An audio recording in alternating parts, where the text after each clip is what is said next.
Kweli kazi ngumu sana. Yaani watu kila siku tunahubiria habari ya Mungu lakini watu hawataki kuamini. Kwa nini? Mimi mpaka nimechoka, nimeshindwa. Ndugu yangu najikuta nakata tamaa, ndugu yangu. Nashindwa kuelewa tufanye nini. Au tufanye kitu gani mpaka hawa watu waelewe? Maana watu hawataki kuelewa, hawaelewi. Ndugu, kwa kweli ni kazi. Inabidi tusikate tamaa, twende na sehemu nyingine. Sawa, twende.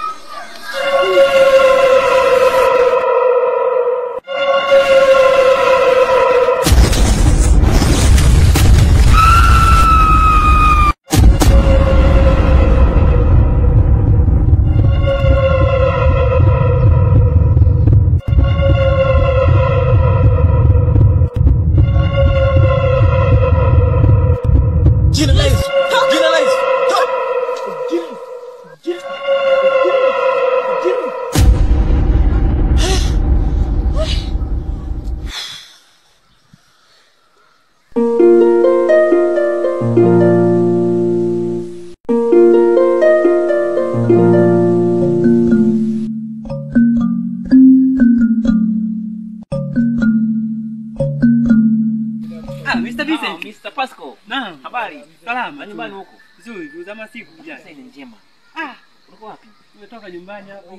Nyumbani huko. Naelekea kusaka maokoto. Unajua familia inanitegemea. Sawa, sasa mimi nilikuwa site pale. Nilikuwa naangalia msingi wangu bana, kuna mafundi walikuwa wanajenga pale. Lakini bana nilifika pale nimekuta kidogo tafari pale hazipo. Umeniba tafari. Sasa sijui ni wale mafundi. Sijui ni wezi na ameniibia pale. Sielewi. Wale watakuwa ni wezi. Hakuna cha kufungia mama. Kwa sababu mimi bana na mpango pale nyumbani hame pale nyumbani. Sawa. Niame sasa huu mtaa. Nimempa kule. Wapi? Kwa sababu kikweli shida zimekuwa nyingi usiku. Nasumbuliwa na chawi balaa. Yaani usiku silali. Wachawi tena? Baba. Yaani kumbe kazi ni ngumu sana uinjilisti ndugu. Sawa. Ni ngumu. Mimi nimepanga lakini nimekuja kugundua kuwa kuna vita vikubwa sana. Tena. Kwa hiyo nilikuwa na mpango nikame mimi pale niamie kule. Site kwangu kule. Sawa. Sababu unajua vitu vimekuwa vikubwa sana. Yaani vitu au wewe kwa kule wewe hakusumbui labda wewe. Hebu niambie. Mimi kwangu huwa namuomba Mungu nalala. Sijawahi kusikia. Kwa hiyo wewe fanya muombe Mungu tu. Mchawi akimbingu. Wewe cha kufanya mrudie tu Mungu wako. Fanya tu kazi ya utumishi. Unamuomba Mungu nalala. Ila mchawi akimbingu. Ni kweli lakini kuna siku nilikuwa nimelala. Usingizi kabla usingizi. Katika tu bahati mnyani pale. Sasa ni kitu gani hiki kimenikuta? Sasa nikatoka nje kuangalia nini? Baba, nilikuta wachawi wamepangana kama wanne hivi watano. Moja. Sasa mimi kwa sababu nilikuwa nyumbani pale nimekaa. Wakaja watumishi wa injilisti wale walikuwa nadhani. Wakasema kwamba wao bana wamekuja katika hii sehemu kutuhubiria. Waenda na ubiri kwaya. Naona wakasema kwamba wao wana nguvu sana. Sasa sijui ni wa injilisti kweli au ni wale watapili wale ambao wanatapili watu kwa nje yao. Wale wako sawa. Hata kwa kweli kwangu mimi walikuja kabisa, niliwaona. Tulifika tukajifunza neno la Mungu. Baadaye tukawa tumeagana hapo. Lakini wale wako sawa. Sawa. Wale wana nguvu sana. Yaani wale wanamwabudu sana Mungu. Yaani Mungu yumo rohoni wale. Kwa pale nguvu hata mchawi hawezi akafika pale. Kwa sababu walijaribu kuelezea. Mimi nikaambia kwamba ila hii sehemu mliokuja ni hatari. Hebu mwe makini sana. Nasema kwamba sisi bana tuko makini. Sisi hatuogopi. Ninasema sawa, mimi naye. Mimi nikakubali. Sasa hata tuone kwa sababu walisema na nguvu. Tuone kama kweli shida itapungua au itabaki pale pale. Hatujui, si ndio? Ndio. Sawa, mimi na imani itapungua. Eti sawa. Sasa Ngoja na mimi nifike nyumbani. Kaangalia familia yangu kule njoo naendeleaje. Wewe bana pasana mbele kwa mbele huko sio? Sawa. Sasa ngoja mimi nifike hapa ninapoelekea. Sawa. Sema shemeji. Sawa.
Mali ile.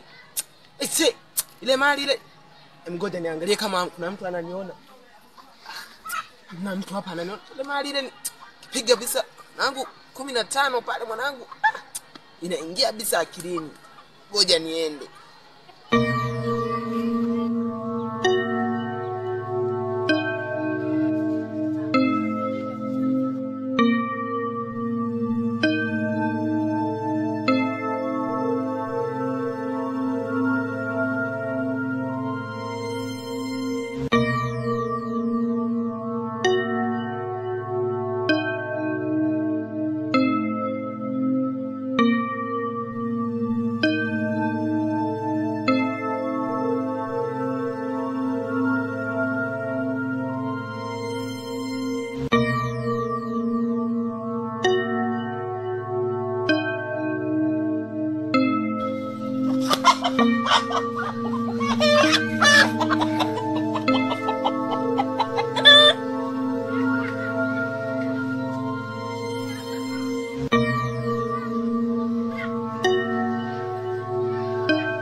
Ukiangu hapo haipo jamani.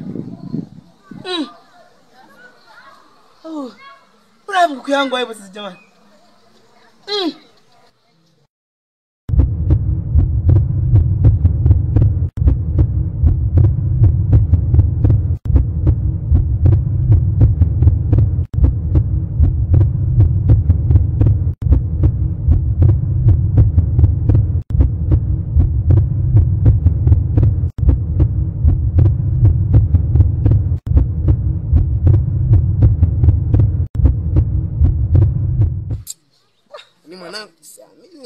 Hii mali kabisa yani. Naenda kupush pale sokoni, maisha yanaendelea. Leo mama muuza atanikubali. Jana nilipelea kwenye msosi hapa yani. Hii mali hii hapa bila 20 stock hapa. Yani hapa akipelea sana 5,000. Yani ananipa 5,000. Ila mali. Hii kweli ni mali. Hii ni mali. Kapige bei kule mbele kwa mbele. Naona wewe nitambui. Nitamuonesha mimi ni nani sasa. Nitamuonesha kazi.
Yani hapa nishapiga zangu maokoto, mikono haijachoka. Ni ujanja tu hapa mjini unaishi. Wataniona tu sasa hivi nakula bata mjini, maisha safi. Kumbe hapo mwenzao nimeshanyonga. Maisha yanaendelea. Nigoja hapa kwanza niweke hela zangu maokoto yangu mfukoni. Maisha yaendelee.